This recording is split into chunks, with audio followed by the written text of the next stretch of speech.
গাজলের আদিনায় উচ্ছেদ হওয়া ক্ষুদ্র হকার ও দোকানদারদের পুনর্বাসন দেওয়ার আশ্বাস দিল পঞ্চায়েত সমিতি। গাজলের আদিনা মসজিদের প্রবেশ পথে উচ্ছেদ অভিযান চালায় প্রশাসন। তাতে অনেক দুস্থ ব্যবসায়ী রোজগার হারিয়েছেন, ফলে মাথায় হাত তাদের। এই পরিস্থিতিতে গাজল পঞ্চায়েত সমিতির সভাপতি মোজাম্মেল হোসেন বলেন, আদিনা এক ঐতিহাসিক স্থান।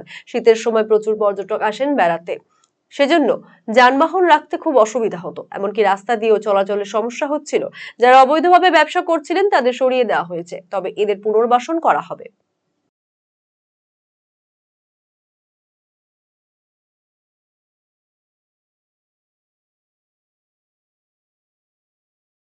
পশ্চিমবঙ্গের মাননীয় মুখ্যমন্ত্রী মমতা ব্যানার্জিকে ধন্যবাদ জানাই।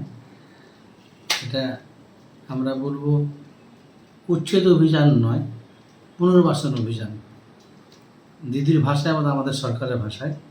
কারণ যারা অবৈধভাবে দোকান নিয়েছিল বা যারা অবৈধভাবে ব্যবসা করছিল তাদেরকে সরিয়ে দিয়ে অন্যত্র জায়গায় কোনো একটা জায়গাতে তাদের ব্যবসা বাণিজ্য করার জন্য গভর্নমেন্ট আমাদের ভেবেছে। গত দুদিন ধরে যেটা আদিনায় চলছে, দোকানদাররা সরেছে, কিছু কিছু দোকানদার সরেনি, তাদের জন্য সেটা আমাদের গভর্নমেন্টের পক্ষ থেকে, গাজল ব্লক প্রশাসন এবং ডিএম সাহেবের পক্ষ থেকে সরিয়ে দেওয়া হয়েছে। এটা আমাদের গাজল ব্লক প্রশাসনের পক্ষে খুব ভালো হয়েছে, এটুকু বলবো।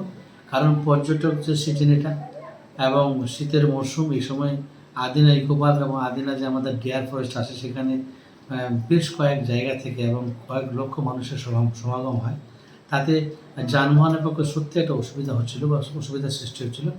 এই অসুবিধাকে দূর করার জন্য, যানবাহনের সমস্যা দূরীকরণের জন্য এবং পর্যটকদের সাথে এই রাস্তাটা আমরা গাজল ব্লক প্রশাসন এবং ডিএম সাহেবের নির্দেশে এটা পরিষ্কার করা হয়েছে এবং যানজটটাকে মুক্ত করার জন্য দোকানদারগুলো সরানো হয়েছে। কিন্তু এই সেন্টিমেন্টে নয়, আমরা আগামী দিনে চাইছি রাস্তাটা ক্লিয়ার থাক, আর যে সমস্ত দোকানদারগুলো অবৈধভাবে বসেছিল তাদেরকে অন্য কোনো একটা জায়গাতে পুনর্বাসন দিয়ে তারা নিজের লাইফস্টাইল নিয়ে চলতে পারে।